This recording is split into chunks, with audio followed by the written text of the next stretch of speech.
இப்போ இந்த கடகநாத் கருங்கோயை வச்சு நம்ம செட்டிநாடு முறையில் வந்து பார்த்திங்கன்னா கிரேவி பண்ண போகிறோம்.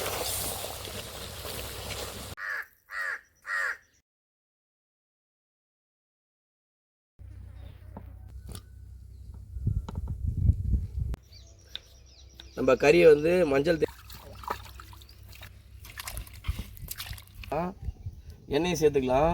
சட்டி காஞ்சிடுச்சு, எண்ணெய் காஞ்சிடுச்சு. அடுத்தது கடுவை சேர்த்துக்கலாம். அடுத்தது வந்து பார்த்தீங்கன்னா வெங்காயத்தை சேர்த்துக்கலாம். வெங்காயம் வதங்கிடுச்சு. அடுத்தது வந்து தக்காளி நல்லா வதங்கி வர்றதுக்கு நம்ம உப்பு வாங்க. இப்போ தக்காளியும்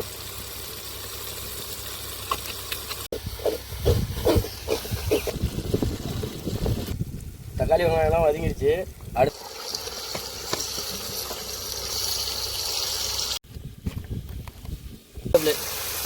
கறிவேப்பிலையை சேர்த்துக்கலாம்.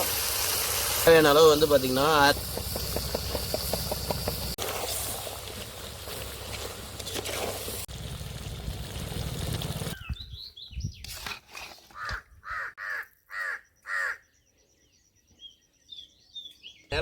நரம்பு தளர்ச்சின்னு சொல்லுவாங்க பார்த்தீங்களா, பசங்களுக்கு தெரியும்.